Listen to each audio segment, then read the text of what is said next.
There are races which you count down the hours to, where you clock watch all day, because you know action is guaranteed, and this is one of them. Good evening from Jeddah in Saudi Arabia, and welcome back to a venue which hosts our second Grand Prix of the season. It is truly unique on what promises to be a race day to remember. Only once has a Grand Prix been won from 15th on the grid. Only 4 times has Perez stood on the top step, and not for a decade has the old master Alonso heard his national anthem for taking victory. 6 kilometres of circuit, 50 laps ahead of us, 27 turns. There's not much by way of elevation. We've got everything else for you though. The second highest average speed of the season, and the walls in close proximity everywhere you look. It was a box office Grand Prix in 2021. Verstappen versus Hamilton. Drama time and time again, this time down at turn 1 and 2. We go further around the lap with the man trying to win his first Grand Prix in a decade. Fernando Alonso spinning at turn 9 in 2021, getting away with it and continuing in the Grand Prix. Had a spin yesterday as well. And this is into the final corner. No DRS chicken anymore, but we will still see late lunges. Verstappen and Hamilton putting on a show in the inaugural race. Last year wasn't bad either, and we are all set for the third running of this Grand Prix. On the soft, the medium and the hard, the C4, the C3 and the C2 tyres, one step softer than Bahrain for round 1.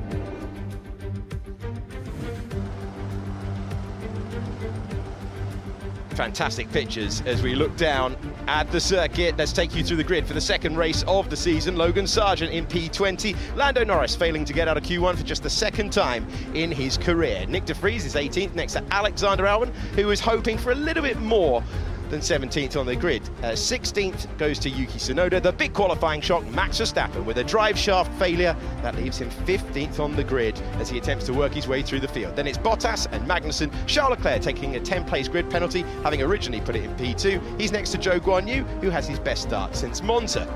Nico Hülkenberg is in the top 10 once again. Pierre Gasly was out in Q1 in Bahrain. He made Q3 in Jeddah, as did Oscar Piastri, his first appearance inside the top 10 in Formula 1. Lewis Hamilton just not connecting with the car in 7th. Unlike Esteban Ocon, he's much happier. Lance Stroll matches his personal best from qualifying last year. Then it's Carlos Sainz in 4th, next to George Russell, who had a lap at the limit to find 3rd place. Fernando Alonso back on the front row for the first time since Canada, and Sergio Perez at the front of the field for only the 2nd time in his Formula 1 career. You're looking at the man who is the danger, and you find yourself in 15th and people are still linking you with the win. You know you've got a fast car, you know you've got a fast driver, but that's Max Verstappen's aim today. In the commentary box, it is a night for sharp minds and cool heads. I'm delighted to be joined by 2 drivers who have just that. I'm Alex Jacques. I've got Jolyon Palmer with me in the Media and Technology Centre on what could be quite a night for Formula 1. Really, really looking forward to this. We've got a dynamic that's sort of twofold here. First of all, the race at the front. Fernando Alonso on the front row, Sergio Perez with a golden opportunity to take a race win. But then we've got Leclerc and Verstappen charging through from 12th and 15th, so we've got to keep our eyes everywhere for the start. And trackside, peering out of the window, very, very close, is David Coulthard, 62 times on a podium, 13 times a Grand Prix winner, and watching for us. This is all going to be about the early laps, David, to decide whether it's going to be one Red Bull or one charging through the field. Yeah, I think absolutely, as Julian summed up there, we've got the compression of the speed at the back of Max Verstappen and how quickly he can come through. Bit of a headwind when I was down on the start-finish, so that compounds the effect of DRS, or even if you don't get DRS, a distant tow. So this is all about, I think, Fernando Alonso trying to go all in into the first corner. Otherwise, it's going to be a case of Checo Perez hoping there's not a safety car. What are the chances? The chances of a safety car are very high. Fernando Alonso leaving the front row. Aston Martin's first front row in 63 years. Remarkable stat. Roy Salvadori in the 1959 British Grand Prix, Fernando Alonso in 2020. As they leave the line in Jeddah for the second Grand Prix of the season, they're all going to make it away from the grid. Let's just tick that box before we go. And we will then wander through this fantastic spectacle, Jolyon, the second fastest average speed of the year, but with the walls never more than a few metres away. No, and we've had safety car interrupted Grand Prix here on the 2 occasions we've been racing in Jeddah so far. So you wouldn't discount the chance of a safety car shuffling the pack again at some point today. 16 drivers have gone with the medium tyre to start. There you go. Lewis Hamilton is the first of those not going for the medium. He's gone for the hard tyre as Lewis, slightly out of position in the Mercedes, wasn't really happy with the handling characteristics of the car. He's been struggling a bit this weekend. He starts on the hard. That'll make him vulnerable for the start of the race, but he might come back into play a little bit later on. The other big name is Charles Leclerc there, 12th. He's gone for the soft tyre, so that shows that any tyre can work around this circuit. We're expecting a one-stop race, and Leclerc wants to go punchy off the line. David, it's a soft tyre for Ferrari. It's a soft tyre for Charles Leclerc to try and get that advantage that the softer compound would give you in the opening metres. Well, it absolutely will. It's a short run to that first corner, but any advantage is an advantage, and you only have to have your nose alongside to make it difficult for anyone to close over. And as Jolyon knows, you tend not to make any big aggressive moves as you run into the first corner because you've got your eye on your braking point. The car's heavy with fuel, and you don't want to be moving over and tripping over someone. What's interesting for me and what stands out is Lewis Hamilton on the hard. I just spoke to Toto on the grid as I was walking off, and he said, we're going aggressive with Lewis. Well, aggressive to me suggested soft, not hard. Going the opposite of everyone around him, though, and that's going to give him a chance later on, if he can still be in a good position, having used those hards at the start. At the front, the Aston Martin of Alonso and the Red Bulls have been finding their time in a very different way. The Aston Martin's higher downforce. It's really quick through the corners, and that could give Fernando a good chance of attacking late on the brakes into the first corner. Thereafter, he hasn't got the top speed of the Red Bulls, so if Fernando wants to take the lead, the start is definitely a golden opportunity for him. There have been moments when Fernando Alonso has done interviews this year where he almost can't believe that he joined a team that was 7th in the Constructors' Championship that now finds them fighting at the front. But that's exactly the opportunity that he's got. But Perez is hugely experienced. Fernando Alonso is the oldest driver on the grid. They know that if they fight, they might open the door for Max Verstappen. Stirring moments as the drivers pull to the line. It's a medium tyre for Max Verstappen. We're expecting a one-stop strategy for the Grand Prix. All of the strategies are fairly similar, so you've got to prioritise. Charles Leclerc has prioritised the opening metres of the race. He goes from 12th on that soft tyre. Hamilton's going to have a long first stint on that hard tyre. You've got to run 2 compounds across the course of the 50 laps. That's one of many rules in the rule book. A man who has a storied history in Formula One, Fernando Alonso, 2 world championships, but no win in a decade. Sergio Perez has been the street fighter in recent years, a winner in Monaco and a winner in Singapore as well. The last car is Logan Sargeant. He's in position. Here come the lights for the 2nd Grand Prix of the year. And the Saudi Grand Prix is go. Alonso's going to put pressure on Perez in the opening metres of the Grand Prix. Who's going to break into turn 1? Fernando Alonso takes the lead of the Saudi Arabian Grand Prix. Down goes Perez, but the old lion has roared back to the front of the field. The oldest driver in the field leads. It's Alonso, Perez, then it's George Russell in 3rd. There's debris there being clobbered by Lando Norris further back in the order. That's Alex Albon, who's all over the road in the Williams. Up goes Alonso, down goes Perez. Russell, Sainz and Stroll are where they started. I think the debris might have come from Piastri potentially in the McLaren. Yes, it has. Look, he's missing a bit of front wing there. So Piastri is in the wars from a good starting place. Alonso's made a great start, and here comes Lance Stroll. Stroll around the outside. Can he pull off an amazing move? What an opening lap for Aston Martin. That is incredible stuff. He went all the way around the outside to move up to 4th. Stunning. Stunning. Alonso there with incorrect starting position. So is he a little bit out of position like we saw with Esteban Ocon? That would be a worst nightmare scenario. Piastri reporting damage. His teammate hit that damage coming down into turn number 1. Alonso up, Perez down, and then Russell in 3rd. A bold and brilliant move from Lance Stroll, if you consider he's on the same compound of tyre. Race on at the front of the field. Update on Max Verstappen, he's still in 15th. Update for Charles Leclerc, up 3 places to 9th. And they're all fighting. That's the damaged McLaren of Oscar Piastri up against Zhou Guanyu. Piastri's got a pit. He's losing time. He's clearly holding all those cars behind. He peels off to the left-hand side, and he has come in, Piastri. already on the defensive at the head of the field. Fernando Alonso driving on his mirrors. Perez finds himself trying to get past as quickly as possible. Red Bull is the car with the pace, the car with the performance, but not the car with the track position. Second for Perez, Verstappen moving up a couple of places across the line, with Piastri coming in. Verstappen now up to 13th. Yeah, bitterly disappointing there for this young charger here, Oscar Piastri. Brilliant job in qualifying, but race rusty. He's sat on the sidelines for a season or so, so he may be showing a little bit of immaturity at the start of the race there. And I tell you who was pretty cautious, just looking down there, is our current world champion. He didn't make anything off the line. He's now gained and benefited from Piastri pitting, but he was 15th at the end of the first proper lap. It was a wonderful start from Fernando Alonso, but it's now been penalised. Incorrect starting position, just like we saw for Esteban Ocon 1 week ago. Fernando Alonso finds himself with a 5-second penalty, a procedural mistake with a big consequence. He's the lead car, but he's got a penalty hanging over it. I'm surprised everyone wasn't more alert to that after what happened to Ocon last time out as well. You don't get a lot of penalties. I mean, thinking through history, not many drivers get this 5-second penalty for starting outside of their grid box. Ocon randomly got it last time out. He was by a fraction outside of his grid box. I can only assume that Fernando was the same from the front row of the grid. It's really costly then for the race leader. Yeah, it does seem like the FIA are being really, really hot on positioning. And you're absolutely right, Jolyon. You know, the warning was there at the first Grand Prix, but I've got to imagine, however he was out, it's got to be a tiny margin. He's a very experienced driver. Nothing looked obvious. I was going to say, one of you two would have definitely spotted that. I'm always looking at the lights at the start, but one of you would have spotted that if he was miles over. It'll be millimetres. It'll be millimetres, but they're really looking at it now.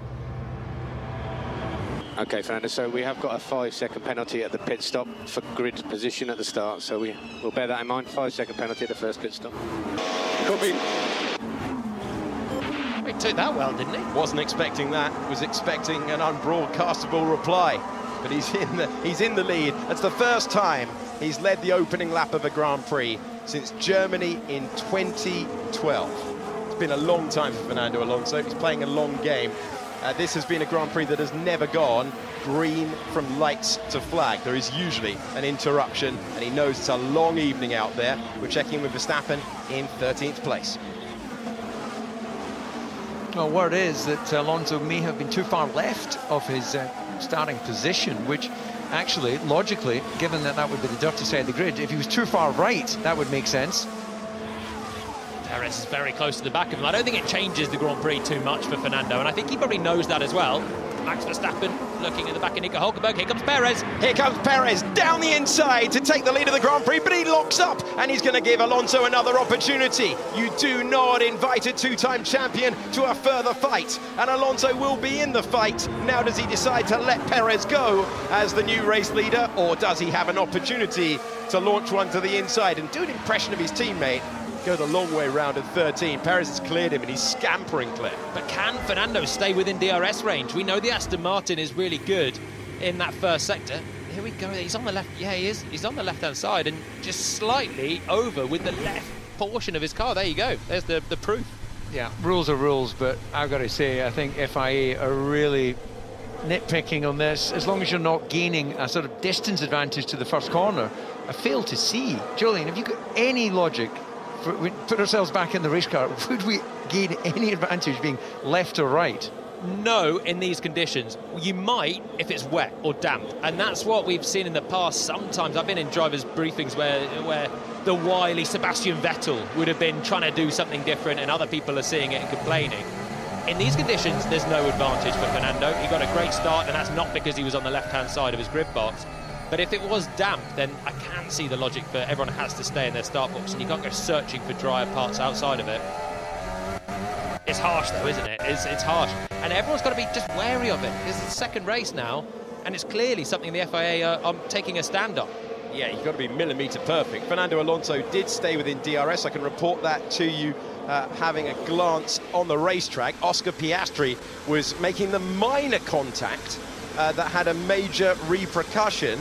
Also an update that Max Verstappen has made of place as we review Charles Leclerc's start. This is a pass.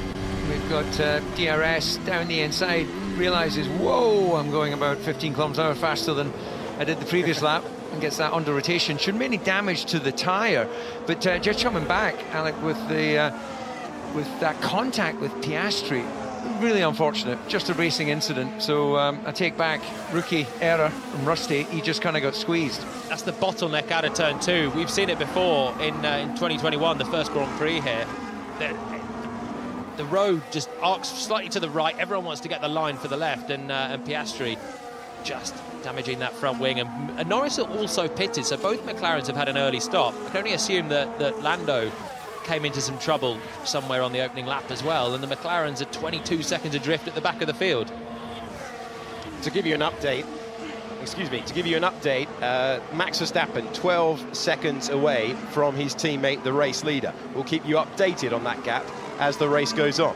But he's now making progress. The last 2 laps he's cleared Hülkenberg and then Magnussen, the 2 Haas cars, and there is just gaps emerging, so there's not a big DRS train for him. Joe is the car ahead of him, and then it's Leclerc who's on this charge in the Ferrari on his soft tyres. There's Leclerc in the background. Sainz is the first Ferrari, then Leclerc in that train behind Hamilton on his hard tyres, weaving around a bit trying to defend. Lewis Hamilton looking in his mirrors at Pierre Gasly, the French driver, a one-time Grand Prix winner with his new team of Alpine, who are running in that pink livery for the opening 3 races of the year.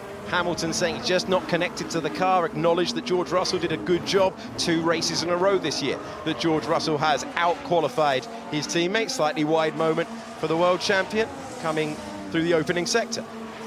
Yeah, giving a bit of a breathing gap in that section, trying to keep his tyres in as we go on board. And whilst we're looking at little correction for oversteer, and he can get away with that once or twice, but the stewards will not allow you to systematically just open your steering. Guys, I'm just looking, and we saw Piastri come in for the nose. I see Norris as well has done a stop. I was obviously not looking at the screens at that point. Any idea what went on there? I think he hit Piastri's debris. I think on the opening lap, you saw Lando Norris run over a piece of carbon fibre on the run down to turn 4. So I think it is the unluckiest of opening laps for McLaren. Double whammy for them, and they're in their own race now, hoping for a safety car to get themselves back in this otherwise predicted to be a 1-stop race. They'll have to make 2 now with their early stops. Leclerc buys a cap, staring at the back of this train. Then you've got Leclerc, then Gasly in the pink Alpine, and then Hamilton on those hard tyres. Might be a little bit vulnerable on this straight. Sainz looking for the move, having been like that he was overtaken around the outside. Hamilton's under serious pressure, and he knows it. We go driver's eye view as Charles Leclerc tries to get past, and he opens the steering to leave the room. That is a pass and a half for Charles Leclerc to take 8th place. Beautiful. I was waiting for him to get really close to rear-ending Hamilton there as well, which is so easy to do when you're wheel to wheel and there's a car just in front of you. But Leclerc measured on the brakes. Gasly didn't seem to hang in there to try and fight it through to turn 2. And Leclerc makes another spot, making really good progress on those soft tyres. I'm surprised Max isn't making such big inroads in the Red Bull at the moment. Still 11th and actually lapping the same pace as Joe ahead. Charles Leclerc having to place his Ferrari, so it did run into a Mercedes, but it did clear an Alpine. A tidy pass into the first turn, David. Yep, that was good. It's yeah, just picking up what Jolion's saying. It's tricky sometimes when you're going wheel to wheel. He's trying to make sure he's giving enough room to that Alpine, and it's very easy then not to look at your braking point, and you have to brake earlier than when he was last out in qualifying with the extra weight of fuel. There's nothing worse than you look up and you're already 10 yards later than you know you should be braking. We've all been there at some point in our careers.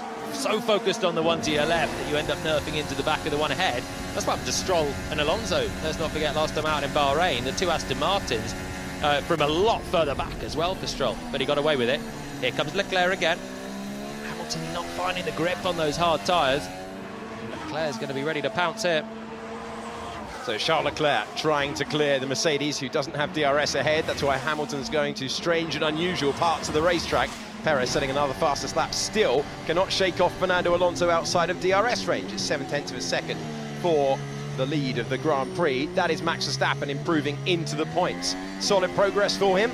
He might feel that there's no need to do anything dramatic at the start. Such is the underlying pace of that car. 10th place for Verstappen, now having started P15. I wondered if we might get that message, and we have now. Hamilton is being looked at for his weaving on the main straight.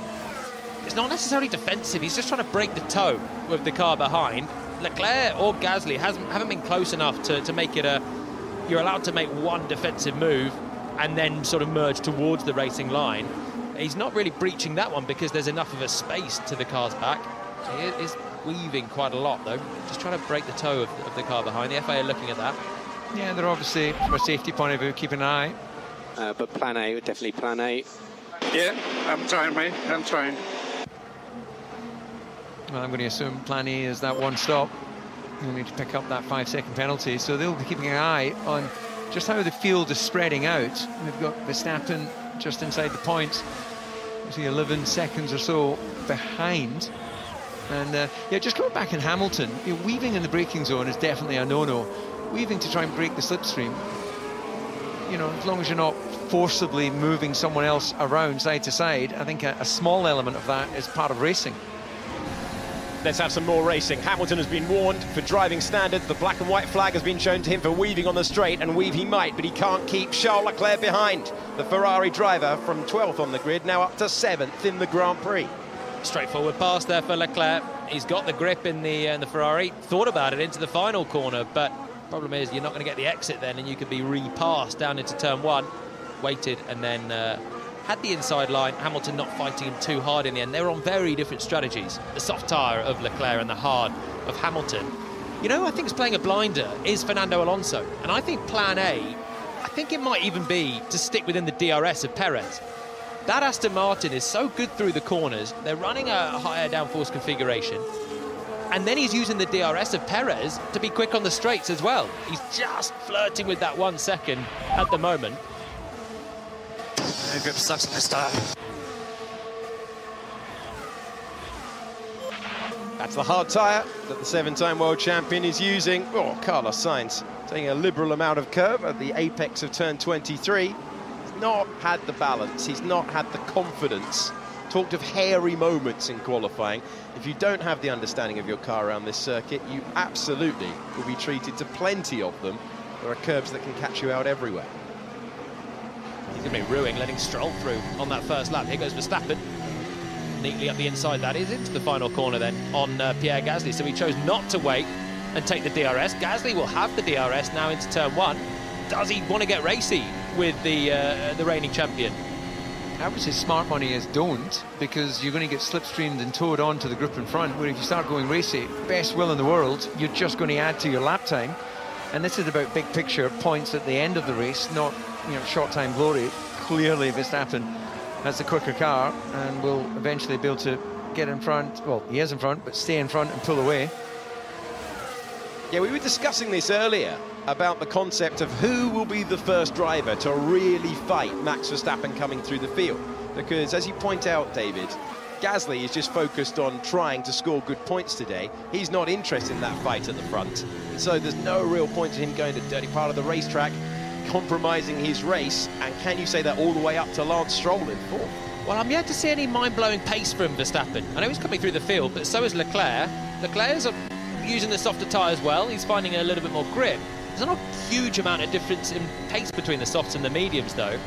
And Verstappen, when he does get these slight breaks to try and catch the car ahead, he's not setting any purple sectors. He's not matching his teammate in them. I know Checo's got completely clear out in front, so maybe the comparison's not completely fair, but this was a guy that was blitzing it through practice. He was miles ahead of everyone, including his teammate. But if I'm Leclerc, if I'm later on maybe Sainz, Russell, I'm thinking maybe I can fight with this guy. The Red Bulls don't look like they're in a completely different league here, and Alonso's still within 2 seconds.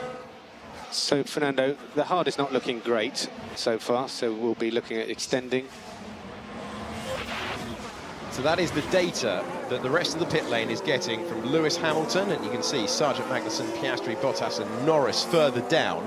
They've crunched the numbers, and that now means that they will not be getting rid of the medium tyre as early as they might have expected. The window for the first pit stop opening around lap 18. We're on lap 11 of 50.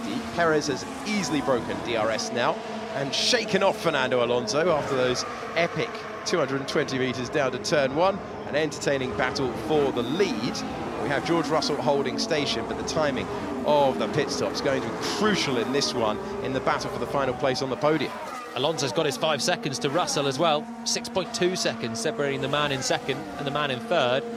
He's still looking good for second place at the moment in this Grand Prix, depending on where Verstappen or maybe Leclerc can wind up in the pit stop phase. Never good to get a penalty, but you've got to imagine that the mechanics will have plenty of time to sort of eyeball the wheel nuts as they're waiting for that penalty to be served, and then give them a quick pit stop. Front right is our primary concern. So following on from what Alonso was told by his engineer, that's Hugh Bird on the phone to Sergio Perez, telling him what to watch out for, and just backing off there. They've been at this before, Hamilton and Verstappen. Throw it back 2 years ago, putting on one of the great Grand Prix, wheel-to-wheel, time and time again. Are we going to see it once more? Hamilton, will he defend from his old rival? Can he defend? The answer is no. Through goes Max Verstappen, up to 8th place in a different race this weekend to Lewis Hamilton. Yeah, I think that kind of just rubs salt in the wounds for Lewis. Not happy with the car, not happy with the hards, not happy to be overtaken by the man that took his world title. You can see Max didn't fancy the one into the final corner this time. It was a bit close for comfort with Gasly into turn 1, and he didn't fancy giving Lewis Hamilton the DRS and a chance to repass him. In the end, he waited, and this was a very straightforward pass for the Red Bull. Already good in the straight line. Then he gets DRS, and he's got the softer tyres as well. Easy peasy. Perez out front, just stretching that lead. He'll be thinking, look, anything can happen on this racetrack. I want to keep opening out that gap. He was maybe a little bit tentative in the early stages just to see where the tyres are, but now he's pushing on. He's going. I mean, he's a second clear of the field right now is Sergio Perez. I think maybe he was holding the pace back when Alonso was able to stay with him, and now it's a double effect. Perez is upping the pace. He's just setting fastest lap and almost matched it again, and Alonso's lost the DRS, so he's really falling back. Second a lap at the moment, and that's Perez to everyone in the field. Lovely clear air for the Red Bull out front as Sergio Perez chases Grand Prix victory number 5. It's another chase being attempted by Charles Leclerc. Driver's eye view, wonderful trackside pictures as he eases past the Alpine and he moves up to 6th place. You know what's going to hurt in a minute is Carlos Sainz is going to have his teammate behind him. His teammate who's had a 10th-place grid penalty, and within 13, maybe 14, 15 laps, Leclerc's going to be in the mirrors of his teammate, who started on the second row. Fantastic driving from Leclerc, dispatching everyone with ease, making some nice moves along the way as well. They've not all been handed to him. And now he's going to come up towards his teammate for 5th. That won't be a hard pass when he gets there, because surely Ferrari have got to be telling Carlos, look, Charles quicker than you in this one. The tyres feel good. We can keep going. Very calm head again there from Fernando Alonso, but yeah, just coming back to what Julian's saying, yeah, it's always sobering, isn't it, to realise your teammate is exploiting the performance of the car. His only offset is the fact that Leclerc is on the softs and Sainz is on the mediums, so he can sort of take some solace in the fact that he's going, well, I was, playing with a harder tyre.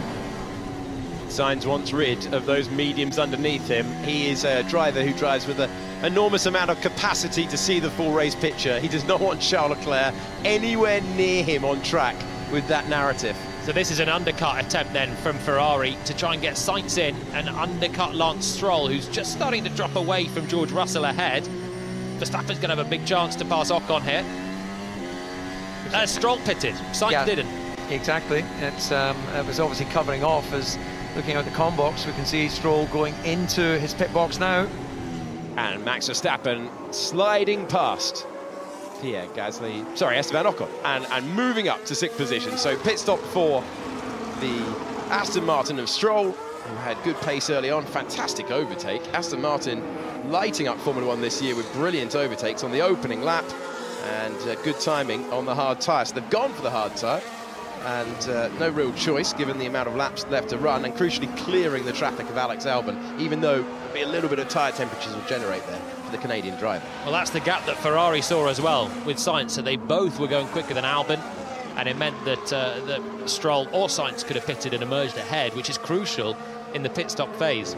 Stroll then pitting early is protected against the undercut from Sainz. So now Sainz has a bit of clear air. See what sort of pace he can do. See what Leclerc does still on those soft tyres. Still going. Yeah, we're on board with Max Verstappen, who started in 15th. He's now in 6th place. His previous lap time dipped into the 1:34s. Last time around, 1:35.1 for the two-time world champion, up 9 places and trying to chase down Charles Leclerc, who he battled for victory all the way to the last corner of the last lap. Under a second between the drivers across the line in the thrilling second version of this Grand Prix. And they're going to be close together once more. 1:34.6 for Leclerc across the line, and Max Verstappen did a 1:34.2. That is the advantage as they run nose to tail, 5th and 6th. Yeah, just looking at Combox, we've got Alpine out ready to service one of their drivers. That is Gasly's just come in, and there was some activity in the Mercedes pit box. They pulled out the tyres, they started to pull off the blankets, and then obviously the driver decided to stay out, so they have returned to the blankets and they're plugged in again. So it's this jittery time, isn't it, in the Grand Prix, where the teams have to be on red alert just in case the driver arrives in the pit lane. Well, that would have been for Russell, and Russell's got to think about covering off Stroll now as well, but he's doing it from the cockpit. Personal best lap of the race from George Russell, dipping into the 1:34s, half a second now off Perez out front. The drivers behind, Sainz a 35.0, upping his own pace as well, but still 4/10 slower than Leclerc on that lap. And then Verstappen finally finding a bit of a rhythm. He's got the slower cars out of the way now. He's got the Ferrari of Charles Leclerc as the next target ahead, and Verstappen was the fastest man on circuit last lap. A couple of tenths quicker than his teammate. Yeah, crucially, that's bringing him towards Leclerc. So those softer tyres do look like they might be turning slightly, or maybe that 4/10 that he was quicker is just the underlying pace difference in race trim. I think it's been fairly consistent. Interesting to see how much Verstappen is managing to try and elongate this medium tyre stint. Perez now with a nearly 5-second lead over Fernando Alonso, and in comes Carlos Sainz. He was given the information on the radio, and this is responding to what we saw a few moments ago with Lance Stroll in the pits.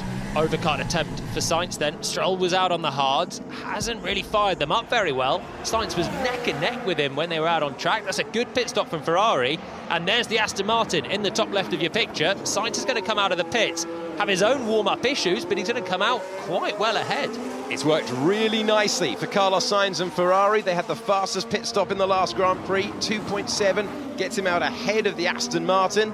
And after being jumped at turn 13 on the opening lap of the Grand Prix, once he brings those tyres in, Carlos Sainz gaining track position. We go back on board with Max Verstappen, trying to score another podium, having been dropped down the order thanks to maybe a penalty, obviously a failure in qualifying yesterday.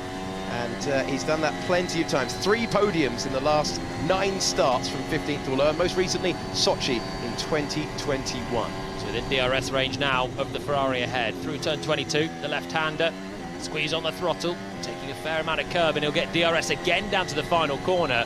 The triple DRS is so powerful here. I don't think Leclerc's going to have anything in his locker to hold this Red Bull back. Just waiting, just deciding tactically not to throw it to the inside. He knows that the help of DRS is coming his way, and Charles Leclerc is going to clear out of the path of the Red Bull. In comes Charles Leclerc after taking those soft tyres a long way and gaining a lot of places. Unable to keep Verstappen behind, but that's a successful first stint of his Grand Prix. I tell you what, Verstappen would have thought there. He was going into the pits. If I'd known that, I would have launched it down the inside and gained the advantage in the last corner. 17 laps Leclerc did on his softs. If I'm Verstappen, I'm wondering if I can get the mediums to lap 30. How's his tyre life in the Red Bull? Because if it's good, if he can get them to 30, maybe they can ignore the hard tyre completely in this race, because it doesn't look good, the hard. We've seen Hamilton struggling, still out there, having started on the hard tyre. Stroll struggling to shake off Albon, and Sainz is on the hard, and is also at the moment struggling, although he's only just come out of the pits on it. No one's looking good on the hard tyre yet. It will definitely be a consideration, and just watching the Verstappen lap times, they're all being measured So 1:34.4 last time around. He's just done a bit of clear air now for Verstappen. He's got an 8-second gap to Russell ahead. He's just done the fastest first sector of the Grand Prix so far, but we've got a yellow flag in Sector 2. And hearing that we've got a stoppage for Lance Stroll. Lance, stop the car. Lance, stop the car. Stop on track. Okay. What effect does this have on his teammate and his 5-second penalty? Will this be a full safety car? Will it be virtual? It's going to work out well for him because there's got to be some level of safety car, I'm sure, for where Stroll stopped it at 13. There's got to be something for this. I think it may well be a full safety car. We can't see exactly where the marshal's post is on the outside of that corner. If you pit here compared to those who pitted live, full safety car deployed, and if you now make your stop under these conditions, you gain enormously compared to those under the green flag. You find 9 seconds of pit stop time by pitting now, and that'll help everyone that hasn't pitted. Obviously, so Perez, Alonso, Russell, crucially Verstappen. Leclerc had just pitted the lap before. Would have worked beautifully for him, but he dived into the pits, and now he's going to be a sitting duck for Verstappen, who sets the fastest lap of the race as the safety car was called, and now he can come into the pits and have a cheap pit stop for good measure. Yeah, I don't know. That's a full safety car, guys. Look where he's positioned. Come on. I agree with you, He's DC. behind the barrier. I agree with you. And once they've stopped painting it like a Christmas cake with white foam, they can quite happily just nudge that forward. You know, I'm all for safety, don't get me wrong, but please. Virtual safety car, already you can't go too quick in any given moment on the circuit, and the car's already behind the barriers. Completely agree with that. And the big loser in this case is this man, Sergio Perez. Yes, he'll have a cheap stop as well, but he's going to have every car bunched up right behind him on the restart. He's lost all of his advantage. He has. So Perez will lose the advantage that he built out to around, it was 5.9 seconds over the line at the start of this. Cue busy pit lane, sorry. It is going to be busy, Dave. Yeah, and actually those who get into the box first, like Red Bull, could be affected by others coming in, not being able to get the car released. You hear what I'm saying? You know, if you're at the end of the pit lane, you come in, you get serviced, and you know, pretty much you can go straight out. So in comes the race leader. Verstappen also being called in as well, so Verstappen absolutely now in contention for victory, thanks to that twist. We had it with Nicholas Latifi stopping last year, bringing out the virtual safety car. It cost Perez that day. 1 year on, the stop for the Aston Martin.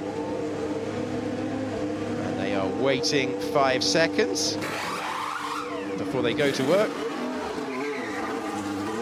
And into the fast lane goes Aston Martin, or the sole remaining Aston Martin of Fernando Alonso, George Russell, Max Verstappen in as well.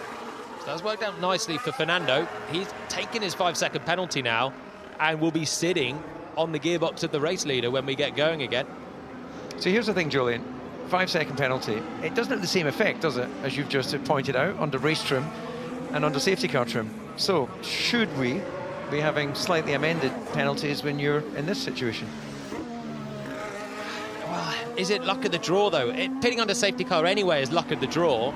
All of these guys that are diving in now, Sargent, Pitts in the Williams, all of them have just had a lucky break, and it still cost Max 5 seconds compared to George Russell, who was pitting at this time, but he had a big enough gap, Fernando, to take the 5 seconds and emerge ahead of George. There was no way, really, the 5 seconds was going to be particularly costly for him because he had an 8-second gap to any car around him. I think it's luck of the draw. Yeah, it certainly works out that way, isn't it? With Verstappen now running 4th on track, they'll all get bunched up nicely as we go rear on board with Lance Stroll. Let's look for some telltale signs or sounds.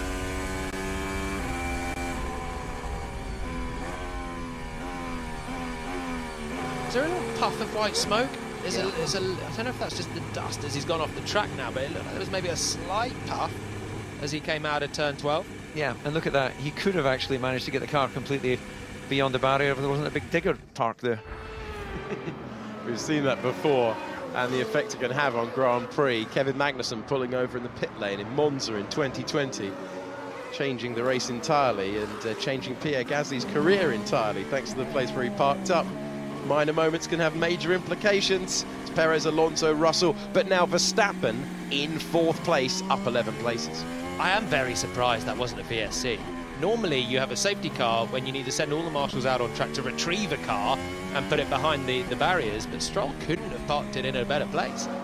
That'll definitely on those that have lost out. They'll have their team managers discuss that with the race director, I'm sure, after this one.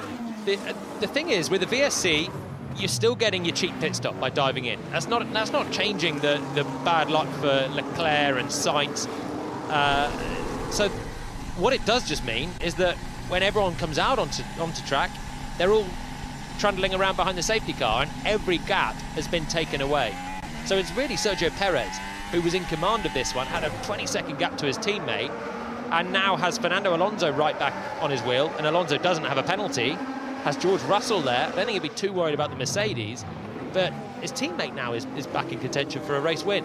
Okay, two things to look at. Fernando Alonso, can he do what he did on the opening lap? On the restart, can he find a way past Sergio Perez? Also, in the gaggle of cars that have made their stop, Hamilton's got medium tyres on.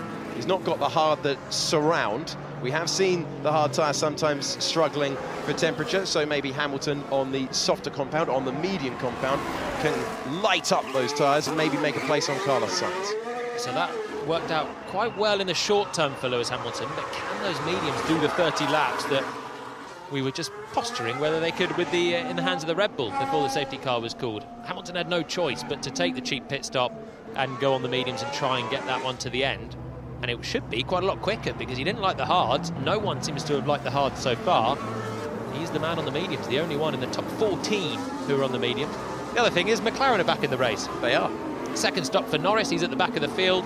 But after that double front wing damage for Piastri on the opening lap and then Norris running over the debris, they're back in contention. They're a long way down, but at least they're not 20 seconds off the back. This is Charles Leclerc on the hard tyres. And try to push from safety car line 1 for Hamilton. He just beat it. Xavi, you need to tell me that before. Copy. No, but come on. Sloppy communication there. So you're backing off and getting closer and backing off and getting closer on the safety car, and Leclerc could have been right up behind his teammate Carlos Sainz there, but instead he left a bit of a gap.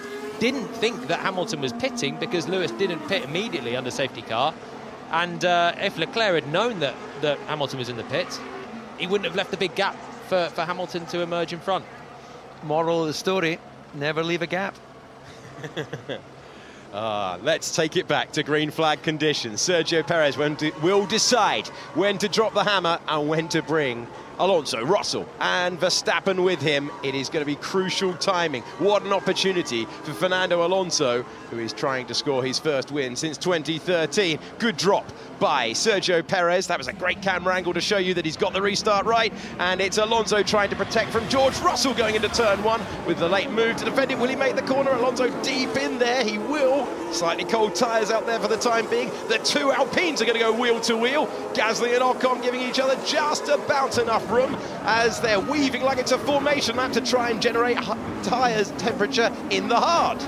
Yeah, all on the hard tyres, so they're really sweating it out there. Big slide from Gasly, who's lost out to his teammate. He was already behind Ocon, but couldn't pass him in that manoeuvre at the first corner. Very close between the two, and they're just desperate for some tyre temperature. We saw it coming out of the pits, where the hards were taking a while to come in. They've just been snaking around behind the safety car, and everyone apart from Lewis Hamilton is on that hard, just desperate to get a bit of grip back.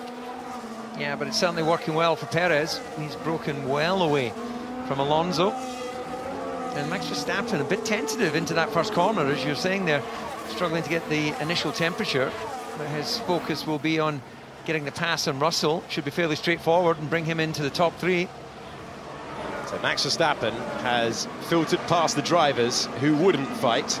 He's now entered the area of the Grand Prix where the drivers will be throwing defensive shapes and elbows and anything they can to stop the Verstappen juggernaut from continuing on to another Grand Prix victory. Verstappen, who's won 15 of the last 20 races, certainly motivated. Perez out front knows what's coming because he's cleared Alonso by 2 seconds on this restart lap. That's the sort of pace we expected from the Red Bull. What are we going to see without DRS? Hamilton's got a chance on those medium tyres compared to the hards of Carlos Sainz. Dare he go around the outside? No opportunity this time. Verstappen unable to make an impression on George Russell for third, and all over the back further. But there's Hamilton, better traction, better launch, 5th place. And he's coming back into the race here, isn't he, with the medium tyres? Yeah, he set him up nicely, didn't he? Made him go a little bit narrow, a bit deep into first turn 1 and then out of position in 2. And then made good use of those fresh tyres. That's the sort of Hamilton we're used to. I mean, there's such a visible difference between the grip on the mediums and the grip on the hards. Lewis was really struggling in the first stint as the only driver in the top 10 on the hards, but now he can just put Carlos Sainz where he wants him.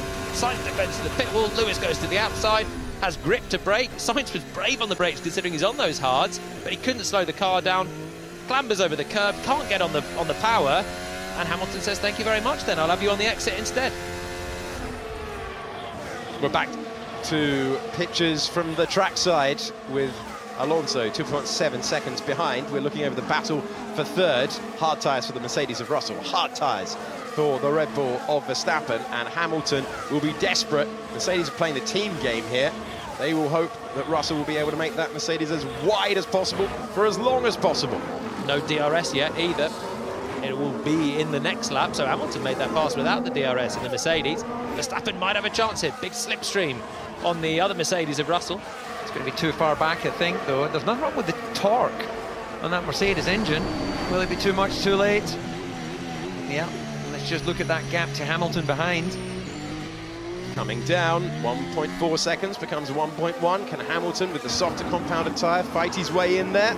DRS is now enabled. Crucial lap coming the way of George Russell, trying to hang on to that third place. It's a really tough task when Verstappen, who has looked so at one with this car. The only thing that was going to stop him taking pole position yesterday was a mechanical failure. That's what he had. He made solid progress, good timing of the safety car. Hamilton will be itching to get inside DRS. He's done it. Yeah, tyres, they feel very good. I like this tyre. Copy, mate, copy. Russell is just outside of DRS of Alonso, so he's going to be a little bit of a sitting duck when Max has 3 goes at it in a minute. What it does do is highlight just how effective DRS is. You know, Verstappen in a much faster car, a little bit neutralised, yeah, getting in a position to hustle and hassle, but not overtake. Once the DRS is active, it will just be like candy from a kid. Which I've never really understood that expression. Why would you want to take candy from a kid? It's not healthy. Save the teeth. Okay, fair enough. It was the stealing element I was thinking about. Easy pass for Max Verstappen to the inside, and he takes third place. He doesn't wait around at all. Has the fastest middle sector as he tries to put the pressure first of all on Fernando Alonso, but George Russell cleared. George Russell gets that DRS, but Verstappen confident enough he can keep Russell behind. He does so. Verstappen improves to third in the Grand Prix, having started in 15th place. If he wins today, Sergio Perez is going to have a lot to say about that, as is Fernando Alonso. But if he does so, it's the lowest position he's ever won from in Formula One. The safety car really brought him back into play, and now he's got Fernando Alonso just ahead. How hard will or can Fernando fight this one? Sainz has been warned for weaving on the straight. Being shown the black and white flag for driving standards for weaving on the straight in close proximity to his teammate. And these two have had a battle round here before in 2021. It's rejoined at the moment. That's obviously new for this year, that they're very sensitive to any form of weaving. You know, we've seen some pretty hefty weaving in Abu Dhabi and World Championship finales. In my understanding, it was always about if you're, you know, wheel to wheel, but if you're several meters behind, a little bit of weaving's part of the game. Yeah, they're cracking down on the positions on the start. They're cracking down on the weaving even to break the toe. It always looks spectacular, as will this battle. Fernando Alonso just staying ahead for the time being, but Max Verstappen is going to have the DRS, and he's going to have that hole punched in the air for him by the Aston Martin. And in Alonso's wildest dreams, I didn't think he'd be expecting to fight for a podium position. He's trying to make it 2 in a row, having only scored 2 in 9 years. He checks the mirror and watches Max Verstappen go past. Verstappen up to second place, only his teammate between him and an audacious victory in the second race of the season. Zero fight there from Fernando, something you rarely will hear people say, but he was just waiting there. It was almost like he was getting out of the way with a blue flag. He knows that Verstappen isn't his fight today, especially with those 3 DRS zones. It was inevitable that Max would come through. For Fernando, he's sensible enough to not try and engage with the Red Bulls. His fight is going to be surely with Hamilton in that Mercedes on medium tyres. That's the fight that Fernando's worried about, trying to keep himself on the podium now. Max Verstappen has set a scorching pace in the first sector as he tries to close down the 5.6 seconds, having gained 13 places. He's looking for 1 more. He's looking for the race lead, having torn through the field. Methodical at first, bought about 9 seconds under the safety car, so that was fortuitous timing. But now Alonso still going very well in the middle part of the lap with the help of that DRS that he currently has still staying with Verstappen. But it's going to be interesting to see the Red Bulls out front. What can Perez do to keep Verstappen behind? How hard will they fight after the controversy at the back end of last year when team orders were deployed? We'll answer all those questions in a few laps' time, I imagine. I would not expect team orders in this case. No. There's no reason to have any team orders for a team that were 1-2 in the first race, have the fastest car by a good chunk at this stage in the calendar, in the championship. Perez wants to win. He's led this one. He will be feeling that this is very unjust, the way that the full safety car was called. If it was a virtual safety car, he had a chunky margin to his teammate. He had the race looking pretty safe. A full safety car was the thing that would bring others into play, particularly Verstappen in the other Red Bull, and that's what's happened. I wonder if that little image we saw of Toto Wolff covering his mouth like a football manager to hide what he was saying was, okay, let Russell know that Hamilton is on a different tyre and pretty handy right now. Do not fight. Yeah, I think we're discussing the team order implication from the end of the year from Red Bull is Max Verstappen ignoring the order to let Perez through, and Perez's battle to finish second in the championship didn't happen. Charles Leclerc pipped him to that spot. Oh my God, brake failure. Oof. Of all the racetracks, you do not want it. This one would be top of the list. Well, he's not in the wall, Albon. He's still going round, and he's in 13th place still. So it's all to do with your definition of brake failure. If he's got an issue with his brakes, then now you've got to move over and let the pack go. Are you keeping it pinned if you've got a brake failure? Here he is, side by side with his teammate. He just went deep into 22, and now he's coasting in there, surely. So it's quite a brave move, isn't it, to stamp straight back on the gas when you've just radioed in a brake failure. He's not pissed. He's not coming in. So he's not feeling confident. He's pulling to the side of the road. And Alex Albon electing not to come into the pits, but letting everyone go past. And the driver who was chasing some points here last year before contact with Lance Stroll is tumbling out of contention in 2023. Okay, well, someone's going to have to explain that to me. If you announce you've got a brake issue, and then you decide to drive past the pits, and then you decide to drive slowly back to the pits, I wonder if on a postcard, that doesn't make sense to me. I wonder if it's an electronics issue, and if it's brake-by-wire that's just been meddling with his braking, and suddenly you feel like the pedal goes a bit long, but you've got a little bit of deceleration there from your mechanical component, and then the balance comes back, and then it's intermittent. Okay, yeah, I buy that, but it's obviously become such a concern now. I think someone could go around there in a go-kart quicker. When there was makes his way back to the pits. 3 cars in front of him heading into turn 1, all with DRS, and he thought, you know what? I'm not going to steam in here with my dodgy brakes. Wise move. Now, will Mercedes intervene to make sure these two drivers, who came very close to contact with each other down the main straight in Zandvoort last year, don't go wheel to wheel? Max Verstappen's just set the fastest lap of the race, but they are really daring each other to the limit out front, the two Red Bulls. Further back, the two Mercedes. There's a difference in tyre compound here. There's Fernando Alonso Aston Martin up the road, currently occupying the final place on the podium. This is the venue where Hamilton scored his last Grand Prix victory so far, the 103rd, scored here in 2021. I'd be calling team orders here if I'm Mercedes. What do you think, DC? Hamilton, they're on different strategies. Hamilton's so much quicker on the mediums.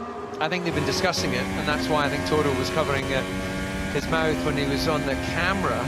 But obviously they haven't decided to transmit that to George. He was defending the inside. But I think it benefits them both just to let them run their fastest race, and then you can always sort it out afterwards. If Lewis gets an advantage from George right now and he doesn't make it play into, well, where can he go really? You know, he's not in real terms going to catch Alonso, I don't think. So maybe that's why they're saying, okay, we let them race. But actually, I'm quite heartened by this, because every time Lewis is like really not connected to his car and he's chins down, I'm always worried he's about to, you know, throw in the towel and we lose his greatness from Formula One. I think that George is doing an amazing job just getting his head down and, you know, establishing and confirming he's a future potential world champion. But I think weekends like this where Lewis has a chance to come back in the race and be fighting, that's the sort of thing that re-energizes him. Yeah, Hamilton last year beaten by George Russell, only the third teammate in Formula One history to beat Lewis Hamilton. The other two, Rosberg and Button, world champions, 35 points. Russell was ahead of him last year, and Alex Albon is becoming our second retirement from the Grand Prix as that brake failure ends his race. That's Fernando Alonso in third, George Russell in fourth, and Lewis Hamilton. Alonso with a 5-second penalty here. Let's fight later, but let's manage to tie it a little bit now. Alonso served his penalty at the stop. Again, in for a need. George is always good value on the radio. We heard Charles Leclerc complaining earlier, but George trying to manage things, trying to make sure that he doesn't get swapped over. And no, you do not have to stay within 5 seconds of Fernando Alonso. You need to overtake him if you're going to stand on the podium in Formula One. Once again, he's looking for his 10th in Formula One today, George Russell. Give you a pub quiz to guess what the expletive was. He's quite polite, so I think it would probably be on the softer scale. He's good at the in-car politics, though, isn't he? Trying to bring in all the outside factors as to why he should stay ahead of Lewis. He's obviously had a bit of communication with his race engineer about his teammate charging in behind him. I have to say, there's an argument as well to say that with 3 DRS zones, if Hamilton is that much quicker than Russell, that he can go and catch Alonso, have a go on track. With 3 DRS zones, we have seen as well, you know, a number of drivers make passes. If they're faster, we saw Leclerc charge through the field, we saw Verstappen charge through. If Hamilton's faster enough on those mediums, I would maybe, if I'm Russell, I'm saying, well, he's got to be at least making me defend somewhere. Just a little thing I spotted there, Jolyon, while you were chatting. You see Logan Sargent's got additional padding on his headrest and he's leaning his head. Now, this is a fast racetrack, but it is not what you consider hard on the neck. So it seems like maybe he's a bit underbaked in terms of his prep. Yeah, send him to the gym as he goes wheel to wheel with the Haas ahead of Hülkenberg. On the same strategy as Hamilton, started on the hards, and now he's on the mediums, and he's going quite quickly. But I have to say, we've got Barcelona coming up in June. It's a little bit later this year, but they've gone back to how you drove it, DC. Yeah, I know, my neck's still sore 15 years later. It looks perilous now they've taken out the chicane. That was a lifesaver for us going round there. They've taken out the fiddly chicane. It will make it a much better spectacle, I'm sure, for everyone, but it will make it punishing on the neck. Spanish Grand Prix slightly later in the year this year. It's going to be our 8th stop on the World Championship calendar. This is number 2. Verstappen and Perez trading faster sectors in the Grand Prix over and over and over again. The gap is static right now. 5.2 seconds. Looking slightly ahead. If we were to have another interruption, and we're expecting the Red Bulls to pull a bigger gap. If they did, Verstappen does have fresh, soft tyres available in his arsenal. Be a real double whammy at that point. He's got 5 seconds to Max now. He's already lost his 20-second advantage. If there's another interruption and then Verstappen can put on a new set of softs, then someone really doesn't want Checo to win this one. He's doing it. He's driving a blinder at the moment, though. To be matching Max lap on lap, He's a 10th quicker on the last lap. The gap remains over 5 seconds. We know how good Verstappen is. For Perez to be matching him, both of them in clear air in the same car, this is a stunning drive from Checo thus far. A breakthrough year for Sergio Perez last year in Formula 1. Scored his first pole position at this circuit. Won the Monaco Grand Prix, won the Singapore Grand Prix.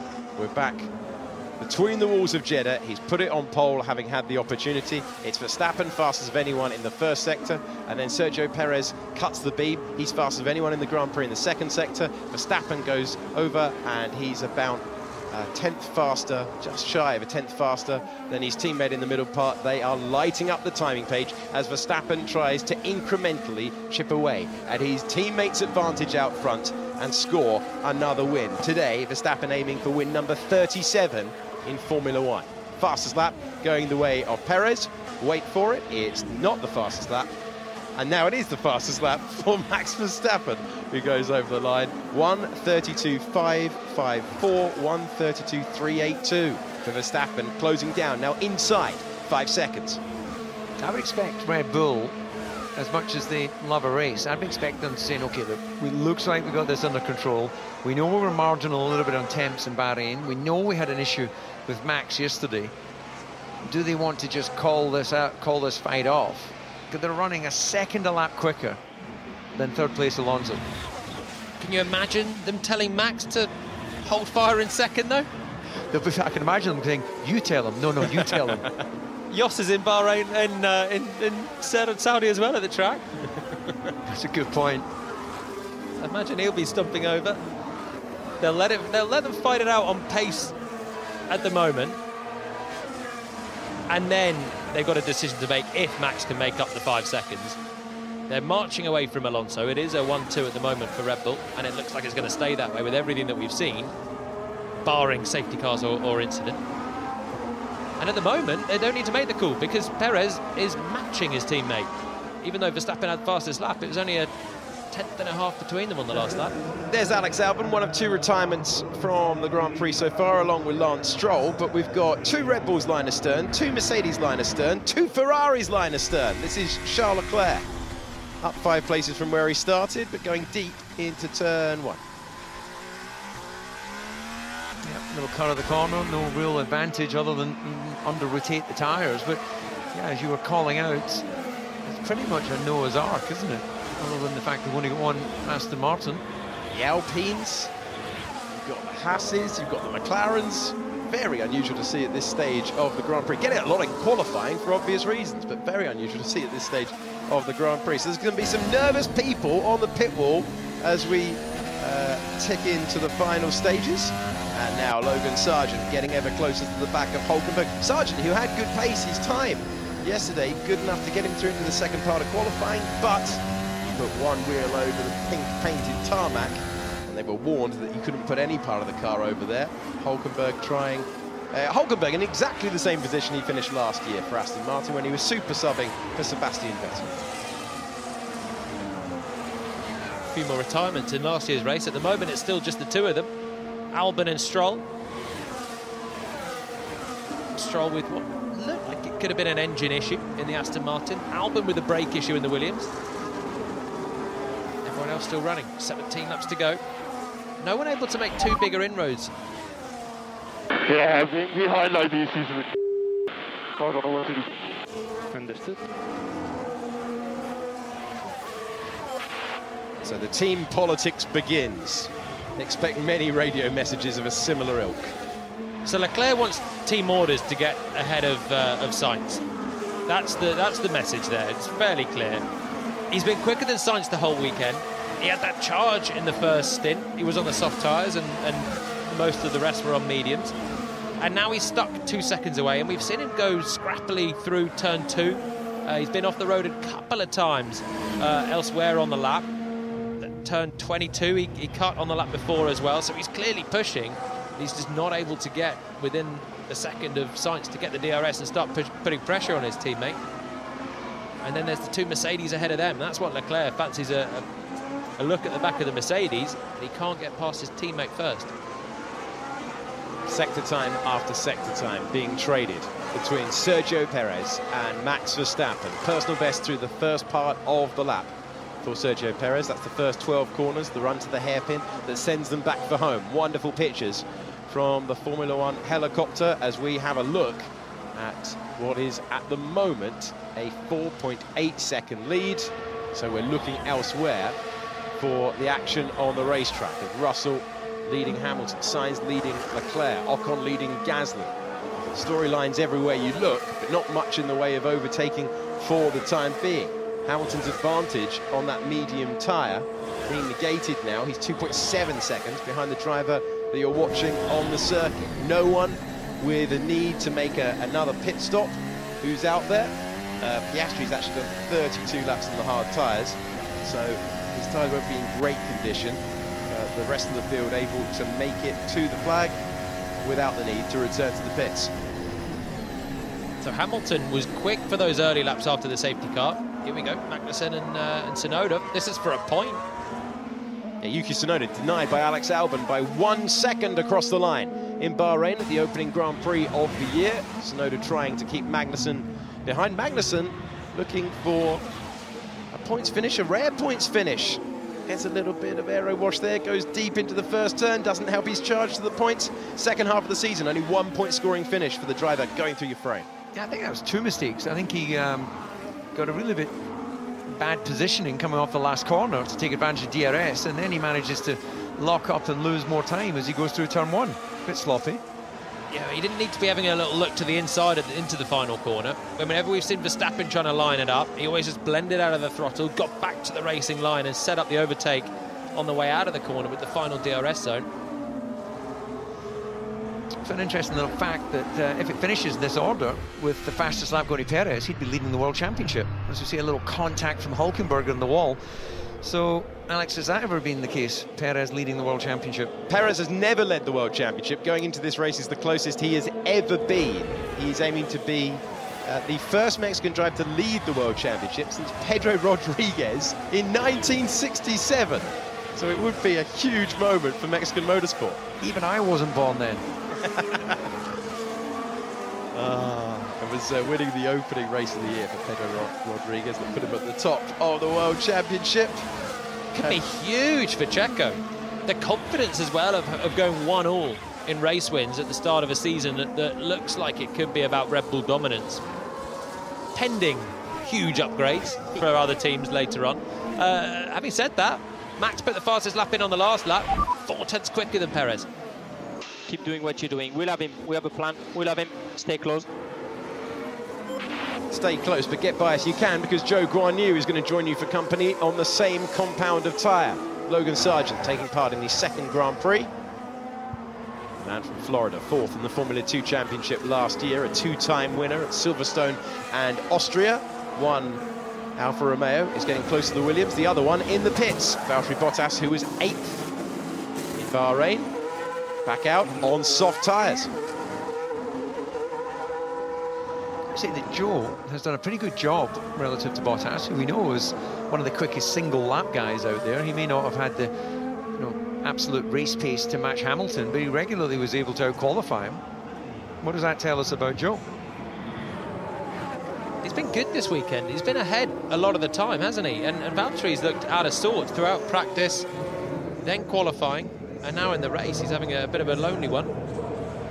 Joe's just a quietly impressive driver, I'd say. Valtteri was flying this time last year.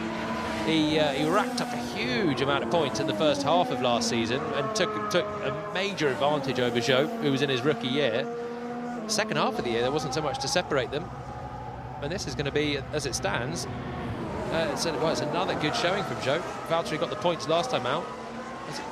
It's going to be sort of 1-all in that camp. Only Zhou needs to find 4 places to get a point to show for it in this one. Lots could change in the remaining laps. Valtteri Bottas last year scoring 46 of the 49 points. His overall championship total in the first 9 races of the season. So that was due to the Alfa Romeo being the lightest car out there at the start of last year. It's the car in the middle of a 3-way fight now. The full season rookie of De Vries chasing Zhou Guanyu, Chinese driver in his 2nd season in Formula 1, and Logan Sargent trying to hang on to Hülkenberg. I feel like the drive shaft is running a bit rough. It's just the B-bell offset that's left, Max. Can't do anything on the B-bell map itself. I mean, I'm saying the drive shaft. Okay, stand by. Now, is that just a throwback to, it was a drive shaft yesterday, so it's very much, he's got drive shafts on his mind? Or is he absolutely spot on? I'm not sure if I'd be able to distinguish between a drive shaft vibration or a wheel balance vibration. Over to my younger colleague. No, I was going to say the same. To feel a drive shaft being a bit off. I don't know what exactly. It's just a vibration as he's going on the gas. Both Red Bulls making their own circuit. I love it. Formula Red Bull out front. They kept it pinned as well through there, didn't they? 23, completely optional. It's a little sneaky, isn't it? You can get away with it once or twice, but you'll not systematically get away with it. But they did both exactly the same. That is amazing stuff. Great shot there of them finding their way through. Okay, Logan Sargent under pressure now. This could be for points later in the Grand Prix. Zhou Guanyu with huge speed around the outside, which turns into the inside line, which turns into 13th place for the Chinese driver, who will want to see that back later. Verstappen's just lost a second in the first sector on this lap. The gap's gone over 5 seconds again. It makes like a weird noise in high speed. Okay, understood, Max. We are monitoring. I'll let you know. We are happy at the moment, Max. Wait, there's something wrong. Okay, stand by. Keep going for the moment. So Max Verstappen reporting problems. Jolyon Palmer telling you the gap has come out. They are setting fastest laps at the front with Sergio Perez, but there are faces of concern down there. That was Gianpiero Lambiase that you saw.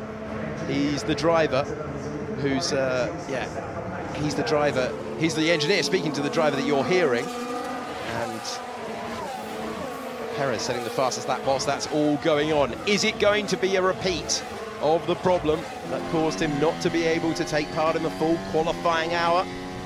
Perez inching closer, 5 second gap. Is Max Verstappen going to change his mindset from trying to fight down Grand Prix victory and just get home to the flag? Well, now you want to stay off all the curbs if you're Max, and you think there's something up with the drive shaft potentially. You don't want to knock any of your internal components. He's got pace in abundance over the Aston Martin behind him. Alonso's got no pressure from behind him either at the moment, 4.2 seconds to Russell. So it's just about whether he can come home in second, surely. Perez has been masterful in this one. He's had the pace when he's needed it, when Max has added the pressure. And now if you're Max, you can just do everything you can to bring the car home and put minimal stress through any component that might be feeling a little bit funky. Nervous moments down at Red Bull.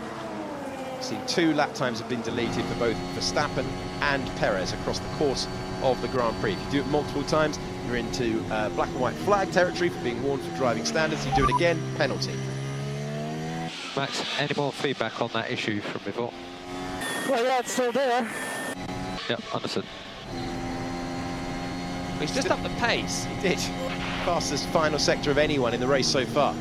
And Checo did a much slower lap. I wonder if they're playing a little bit for fastest lap now, and Perez is using a little bit more energy from the battery on one lap, then saving it the next, and he's just fluctuated by a second. Max had done the same on the last lap as well. So the gap comes down to 4.4 seconds. That's enough to keep you interested in the race win, isn't it? 4.3 seconds is no margin at all. This is going to be a late lunge. I thought about it, but tactically that's not the right place to go for. Perez leads the Grand Prix. Let's hear from him. I'm having a bit of a pedal, brake pedal. Yeah, copy Checo, having a look. Let's deal with the overtake on track first. Magnussen trying to get past, trying to go around the outside of Tsunoda. He's invited to have a look at the runoff. Good defending from Tsunoda. Good on the brakes there, on the absolute limit of the AlphaTauri, but he didn't go in deep. Managed to force K-Mag to stay out there and risk a crash or back off and fight for another day, and Magnussen backed off. He's clearly quicker in the Haas. It's very encouraging for Haas that they've got race pace in this Grand Prix when they were so concerned about it and didn't seem to have race pace in Bahrain, but they're there now. There's a chance of a point. A point for AlphaTauri would be so precious as well. Both cars out in Q1 yesterday, struggling a little bit towards the back of the field. Williams got that point in Bahrain. But 10th place is not nothing. we're happy with the brake pedal, just a little bit of wear. You get a little bit jittery when you're out front. It's Red Bull v Red Bull, 4.4 seconds. The gap's been very static. No pressure from behind. You just need the car to hang on in there. Verstappen's worried with whatever issue that he can hear and sometimes feel in the cockpit of his Red Bull, but he's going quickly again. Perez feeling a slight long brake pedal. It's not a particularly tough circuit on the brakes. There's a lot of high speed, enough chance to cool them down. Then some big stamps on them into the final corner, into the first corner, but generally it's not particularly abrasive on the brakes. At the moment, it's a good day for Max Verstappen, going from 15th on the grid to 2nd in the race. For Sergio Perez, it's an amazing day, and he's on course for just his 5th Grand Prix victory in Formula One. All of them fairly remarkable drives if you count through. On lap 41 of 50, so his first Grand Prix win, last to first challenge for Sergio Perez on the outer loop in Sakir. Then, with the drama of his teammates' tyre blowout in Baku, he was finding himself on the restart with the chance to win the race. Hamilton went sailing by into turn 1 in Baku. Then the 2 wins last year, the Monaco Grand Prix after a strategic error from Ferrari, and then Singapore when he had to defend lap after lap after lap from a charging Charles Leclerc after a qualifying mix-up for his teammate. But if he's able to see this one home, surely one of his most satisfying days in motorsport, because it would be an incredible win given that he's kept his teammate at bay, given that he had to repass Alonso, given that he's kept a cool head, shown good pace, and at the moment would take the championship lead. It's been a complete drive thus far for Checo, and it wouldn't be a surprise. Anyone tuning in right now, lap 42, and seeing Perez ahead of Verstappen, you're thinking, okay, he did start on pole, Max did start 15th, what were we going to expect, you know? But the safety car brought Verstappen right up to the back of Perez. There was a 5-second gap by the time he dealt with Russell and Alonso, and it stayed about 5 seconds. That's really good stuff from Checo. Oh, is it a late lunge? It is, you know, to the inside, forcing Sargent to open the steering, and through goes De Vries, formerly of that team, for 1 Grand Prix. Lando Norris in the mix as well. De Vries is going to be under attack left and right here. The Williams leading the McLaren as we head down to turn 1, on board with the charging Sargent, and he remains ahead for the time being, but De Vries opportunistic up to 14th. Sargent did not know De Vries was steaming down the inside there. Was caught napping into the final corner. Okay, target 32.6 plus 0.4. Is Max doing the same? Max's last lap, 32.6.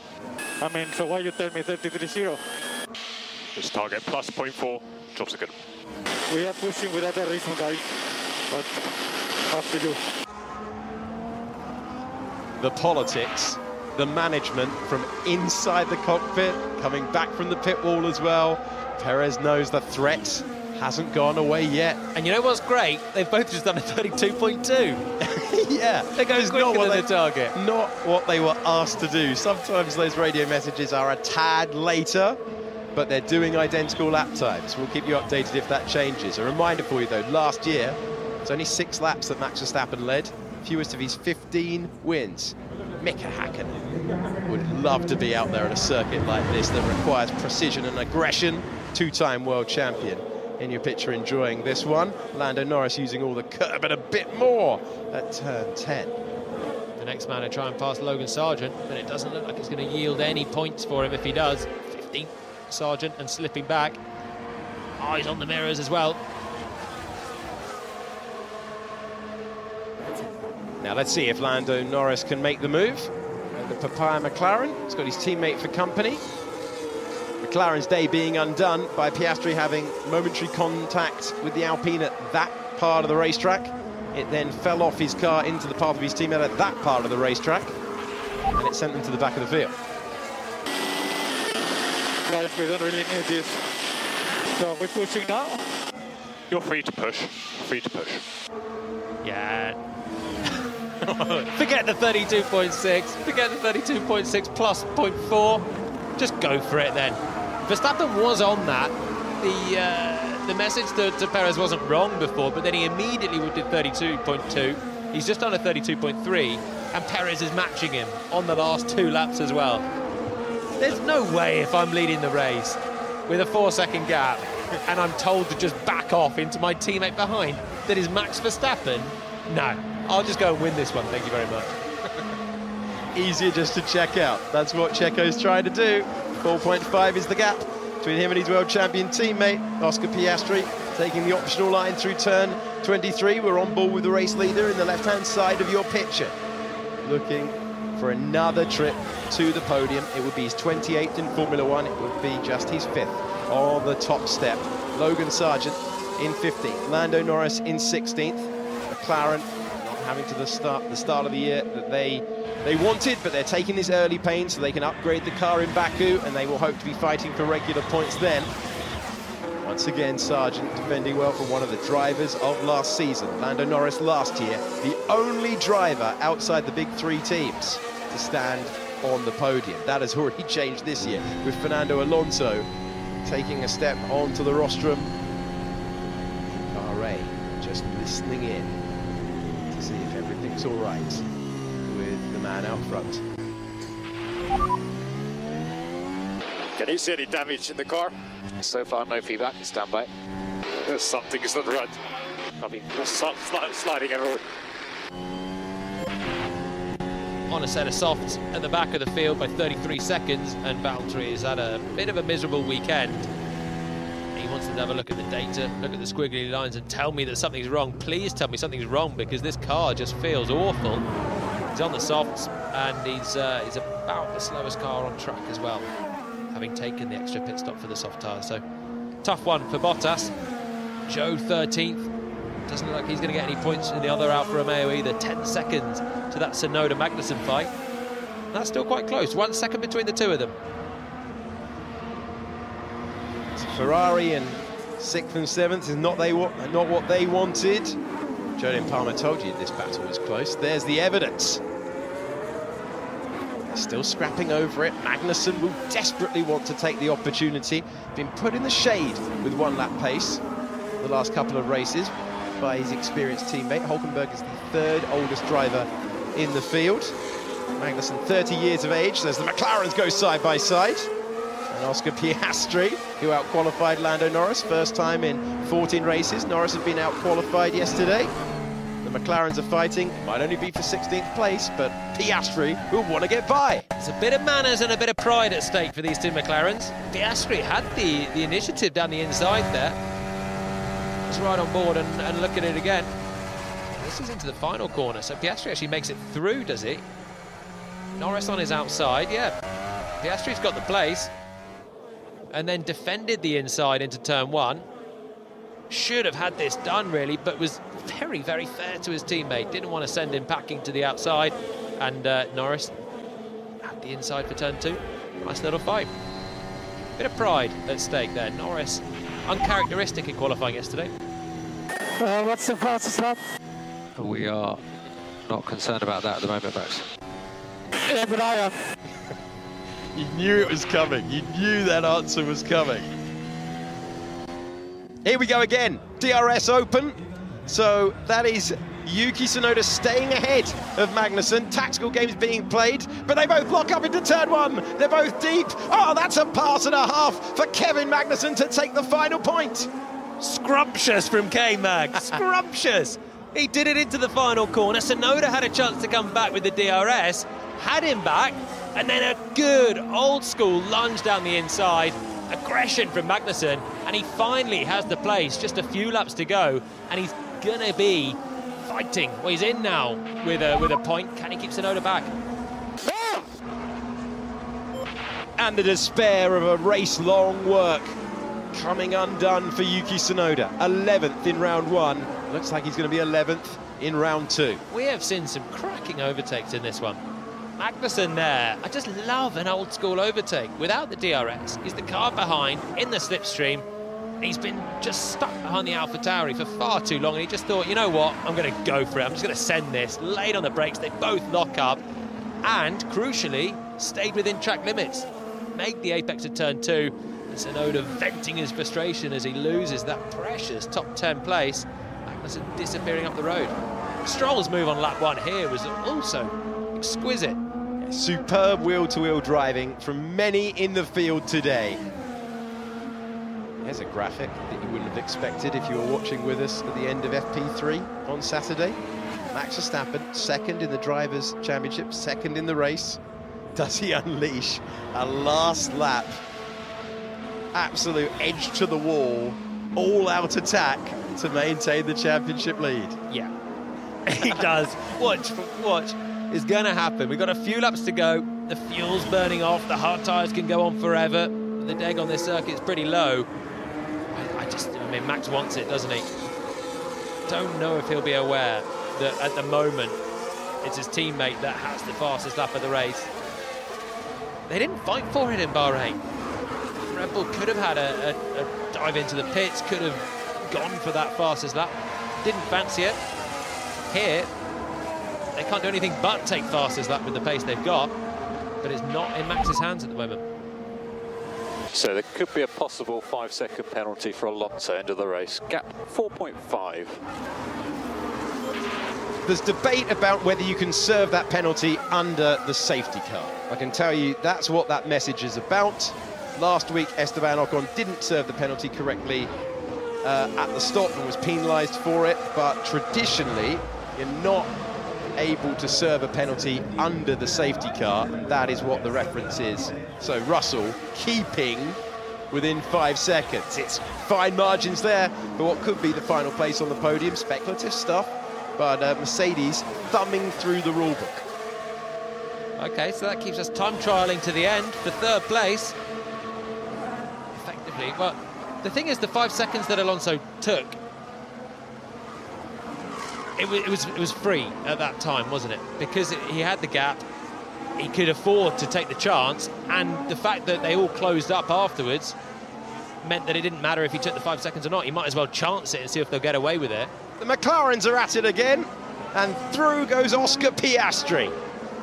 And he fights his way past Lando Norris, the medium tyres fading for the multiple podium taker, and Oscar Piastri is the lead McLaren in the Grand Prix. They will hope it's for points in later races to come. But one thing is for sure, on the evidence of this weekend, with Piastri starting 8th, it's a whole different challenge for Lando Norris at McLaren this year. Yeah, he's going to know now, isn't he? He's been cruising in that team with Daniel Ricciardo. For whatever reason, Daniel just couldn't get on with the McLaren. And I was not sure with Piastri as well last time out. In Bahrain, a track that he knew well, just didn't seem to be gelling with the car. But here, he's really stepped it up. Fantastic yesterday in qualifying to get up to 9th, almost on a par with Lewis Hamilton's Mercedes as well. So currently Russell is 4.3 behind. It'd be nice to have 5 seconds in just in case, but we think we're all clean. So Aston Martin have been thumbing through the same rule book. They think they're okay. We're on the penultimate lap of the race. Extend if you can, the message from Chris Cronin to his 2-time world champion driver. More for the F1 lawyers later on. And the gap is right on the precipice of 5 seconds, 4.997. Russell is behind. The Aston Martin's quicker, but they've got 1 lap now to try and sort this out. It's a final lap quali shootout, really, between Alonso and Russell, pending a penalty or not. We understand, having had a thumb through the rule book ourselves in the commentary box, that should be okay and it would not be a 5-second penalty at the end. But Mercedes, rightly looking at every single option, the query is out there, but we believe that Alonso should be okay. Let's hear from Russell. Is he getting a penalty or not? I'm pushing like a madman at the moment. Just keep pushing like a madman. Do that till the end, then we'll have a look at the rule. But on the final tour, the 50th and last lap for Sergio Perez. This is going to be a special moment for the Mexican driver. Unless Max Verstappen can launch an amazing attack to get fastest lap. Perez heading to the championship lead for the first time in his career. Perez, who won in Sakir, won in Baku, and then last year the Monaco Grand Prix for the first time, and a fine win in Singapore. But surely this is one of his strongest ever drives in Formula One. It is, it's fantastic. But is he going to be championship leader? Because here comes the fastest lap attempt from Max. He's left it till late, the final tour. Perez will take the win, surely. Sweep through 22. 1 more corner to negotiate coming up, and it's been a beautiful drive from him. There was speculation that Max Verstappen could win every Grand Prix this season, not on Sergio Perez's watch. He's been under pressure throughout. He had to overtake Fernando Alonso after losing the lead at the start, but he comes out of the final corner as the first driver to see the flag for the 5th time in Formula One. Sergio Perez wins. It's Perez on top at the Saudi Arabia Grand Prix. It's a Red Bull 1-2, but who's your championship leader? The answer across the line is Max Verstappen, who takes the final lap on the last tour to maintain the championship lead by taking the bonus point for fastest lap. Perez with the win, Verstappen with the championship lead, and Fernando Alonso takes a century of podiums in Formula One. After 2 podiums in 9 years, it is now 2 podiums in 2 weeks for the oldest driver in the field, who completes the rostrum 100 times standing on the podium. What a remarkable achievement, and also he's got that 5-second gap just in case that penalty needs to be reapplied. Hamilton was 5th over the line. Sainz led Leclerc, who went from 12th to 7th. Ocon will lead home Pierre Gasly, only 1.9 seconds between the two of them. Magnussen safe for the final point. The last position is a position of pride. Who's going to get it? We've seen drag races to the line every year. It was for the podium in 2021. It was for the lower points in 2022. And this is just for pride. But Lando Norris wants it. To the inside goes Logan Sargeant. A wonderful Grand Prix, racing all the way to the end, all the way for 16th position. Who's going to get it as they come out at the 27th and last corner across the line? There's the line, and there's the place. 10th and a half after over 90 minutes. Brilliant entertainment all the way to the line. It's Sergio Perez's day. He's 1 point off the championship lead. He's never been this close. He is 5 times a Grand Prix winner. Wicked job. Wicked job. Wicked. Nice job, guys. Well done. Excellent result for the team. Fantastic, Checo. Absolutely fantastic. Really, really amazing drive. That last stint was on fire. Well done, mate. Well done, guys. It's been an awesome first 2 races. Let's keep it up. Let's keep pushing. Plenty of more fun to have.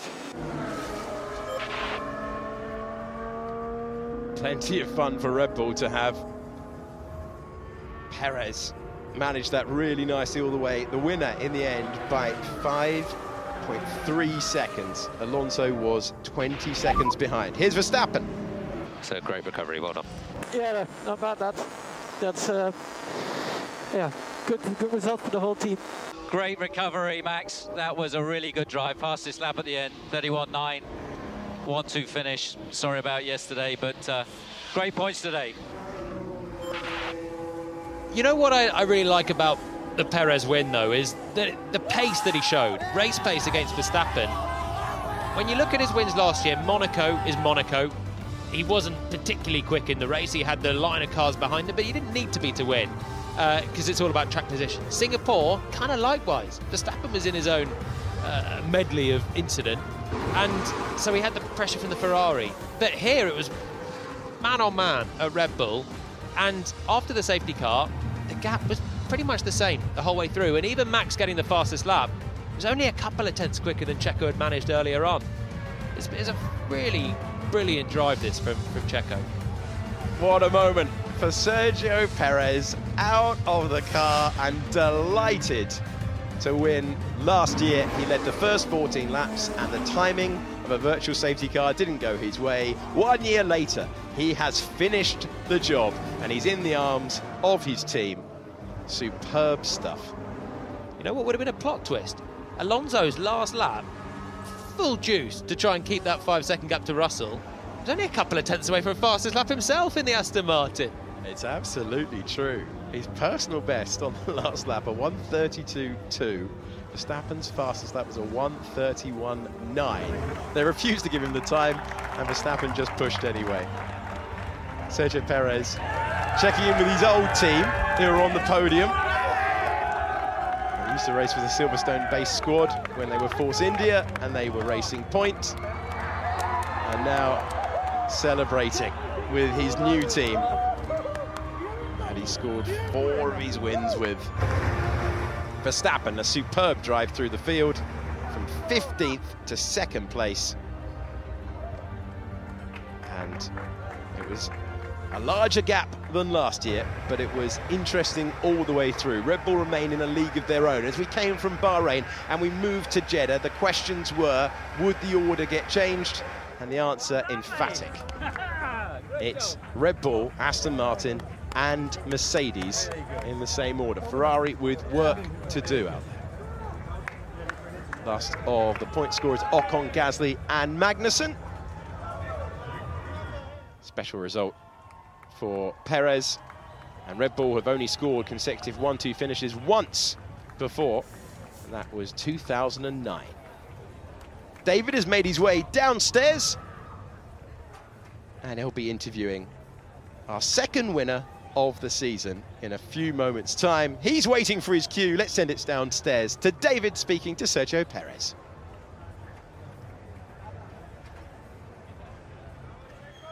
Sergio Perez, your 5th win in Formula One, again keeping this amazing record on street circuits. That was a tough one in the end. Yeah, it turned out to be tougher than expected. That safety car, we really did the job in the first stint, but that safety car again tried to take the victory out of us again in Jeddah, but not this time. I was on the victory last year, so finally I got it. And the team did a fantastic job. I mean, the job they've done, they've worked so hard during the weekend. You know, we had a lot of mechanical issues, and these guys have been on top of that. So I'm really happy for them, and it's time to celebrate. For a brief moment before the end, you were leading the World Championship by dint of having the fastest lap. Max pulled that from you at the very end, so you're 2nd in the World Championship, but still a great start to this championship campaign. Yeah, exactly. So we will keep pushing. We will keep pushing hard, and the important thing, I think, we were the fastest car out there today, so I'm very pleased with that. Okay, well, just one brief mention of the start. You didn't seem to get off the line as clean as Fernando. We know he got a penalty for being slightly out of position, but what was going on there? Yeah, I think there is some work to do. We've changed a bit the procedure from our side, so I think we need to do some work to get better starts in the future. Well, we can see from the sweat on your brow, you worked for that one. Congratulations. Thank you.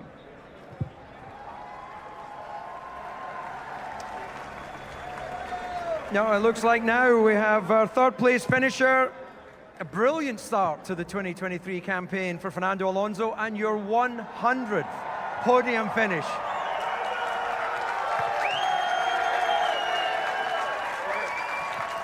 Yeah, what a start of the season. I mean, yeah, probably unthinkable 1 month ago when we launched the car, but yeah, these guys, they made a fantastic car, fantastic execution of the race in Bahrain and here as well. Good strategy, and yeah, 2 podiums. Now, we know you're not so experienced in Formula One, so you have to talk us through what you did with the position at the start of the race. Yeah, I need to review. Obviously, I made a mistake, so yeah, when they told me 5 seconds penalty, I said, okay, I need to drive a little bit faster to make those 5 seconds, but yeah, I need to review. You were very, very calm, that's for sure. We're seeing the sweat on your brow as well as your team celebrate your name. This is a hard Grand Prix circuit. Yeah, it is. It is a hard Grand Prix, but yeah, those guys, they give me power, and yeah, I push all the way through, like qualifying laps, and yeah, Red Bull's maybe a little bit out of reach, but the rest, they were behind, so happy for that. Go and enjoy your podium. Thank you.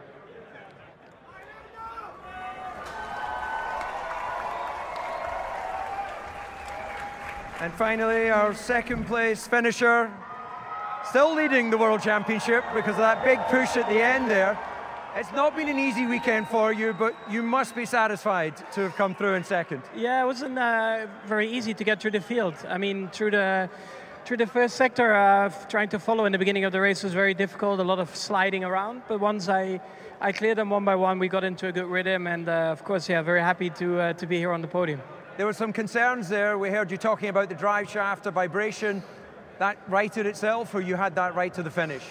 Yeah, right to the finish, but I mean, I was in 2nd. We had a big gap behind, so at one point we decided to just, let's say, call it a day and just settle for 2nd, which I think anyway was a very good recovery, you know, so happy with that. You may have settled for 2nd, but you didn't settle for not getting that point for fastest lap.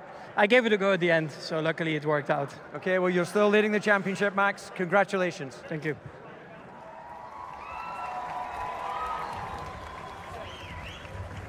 Our very own David Coulthard speaking to the top 3 finishers, the 2023 Saudi Arabian Grand Prix. That is Max Verstappen's 79th podium. Let's listen into the cool-down run.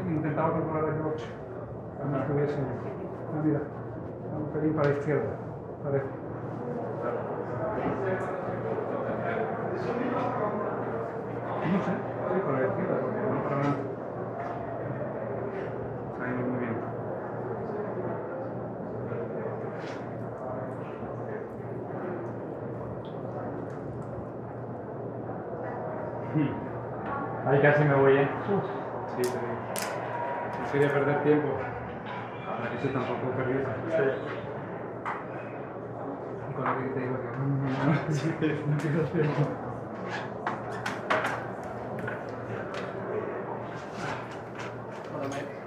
You? Easy? Or no? It wasn't easy in the beginning with just following the other cars through the first sector. You lose so much because of the tailwind effect. So the safety cars help you a lot or no? Yeah, I was like 16, 15 seconds behind you before. But still. I would have caught up. Yeah, yeah. It made it a little bit easier. Yeah. You got the fast lap in the end? On the last lap? The last lap, yeah.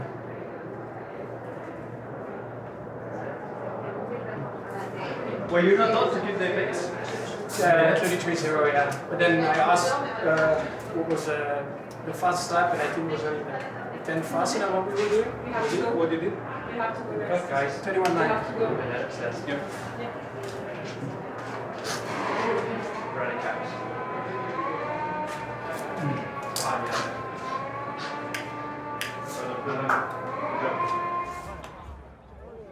Always enjoy a bit of the cool-down room to hear the driver's thoughts after a lot of work out there. And in the end, Sergio Perez coming out on top.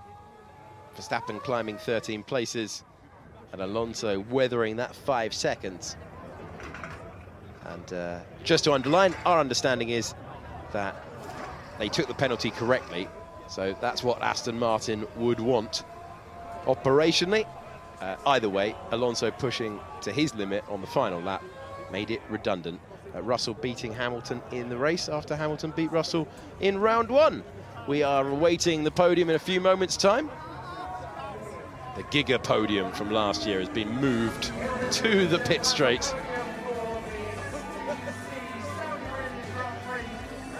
So we are waiting to welcome the drivers out onto the podium. And for the 100th time in Formula One, what a record for Fernando Alonso. 100 times a Formula One podium finisher. Who would have thought that when he made his move and announced it in the summer of 2022 on the rostrum of the first 2 rounds of the year. A great comeback drive from Max Verstappen from 15th to 2nd.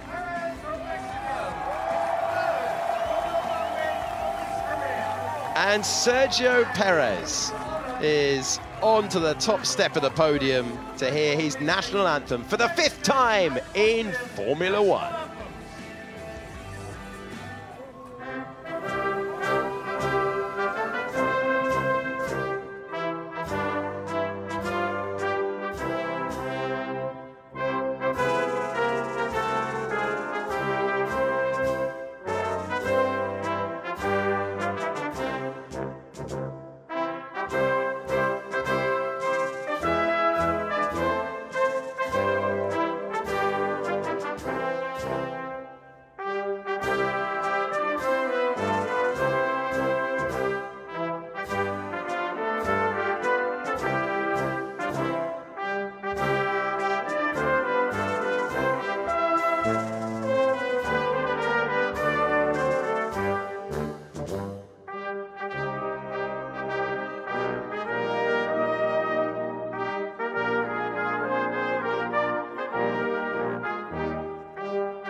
Congratulations, Sergio Perez.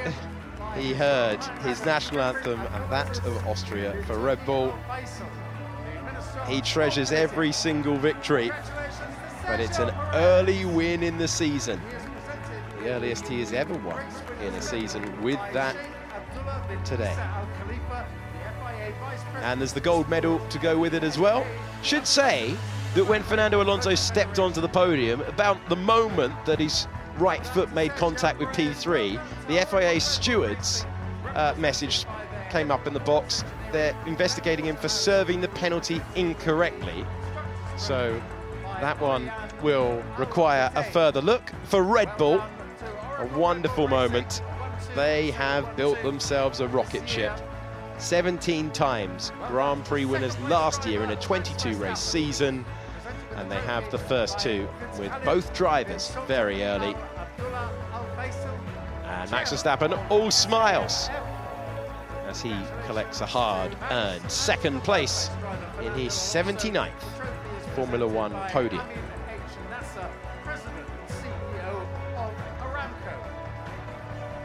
And this is a special moment for Fernando Alonso. A 100th career podium finish, the 6th driver to reach that total after Hamilton, Michael Schumacher, Sebastian Vettel, Alain Prost and Kimi Raikkonen. Once again, the Saudi Arabian Grand Prix on the streets of Jeddah has provided wall-to-wall action all the way through. It was all about the comeback drive for Max Verstappen. It was all about managing the overall pace of the car for Sergio Perez. Another Red Bull 1-2, consecutive Red Bull 1-2s, but Fernando Alonso joining them once again. A phenomenal start from him to lead his first opening lap of a Grand Prix since 2012. The contenders for the title are in your picture.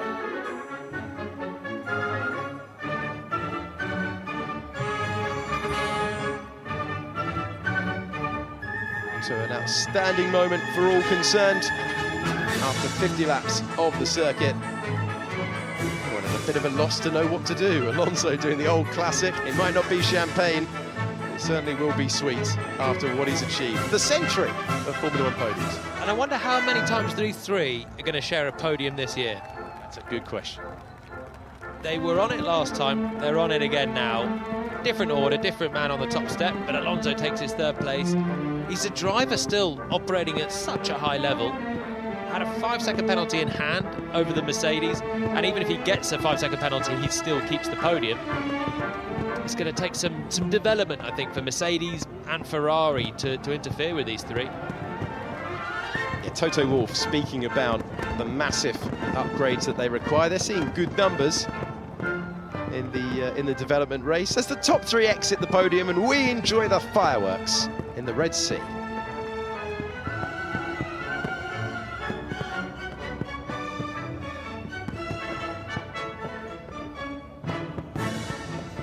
We're getting the full repertoire of Bizet, the champagne music, run to its conclusion there. You don't get that very often.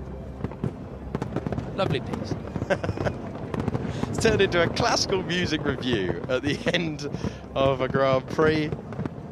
The next one at Albert Park in a couple of weeks' time. You know what? I was at a pub quiz recently. Go on. Classical music question. Yeah. They played Bizet. Oh. They played the podium song. Played it into your hands. Did you win? I got that right. I didn't win.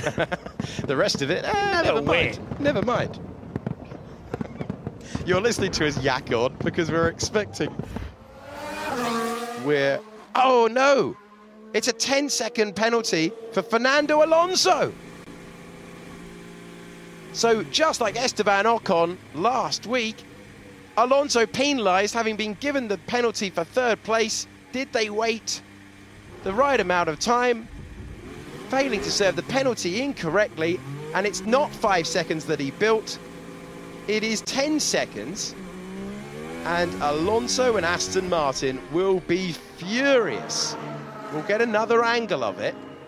Well, all the mechanics go for it at the same time, and I don't think that was the case with Ocon. There was one mechanic touched the car earlier than the others, which was a bit of a telltale sign that things weren't right. There, it's synchronised. The crew But that is the offence that Ocon did, Alpine did with Ocon last time out, and that's the repercussion, the 10-second penalty.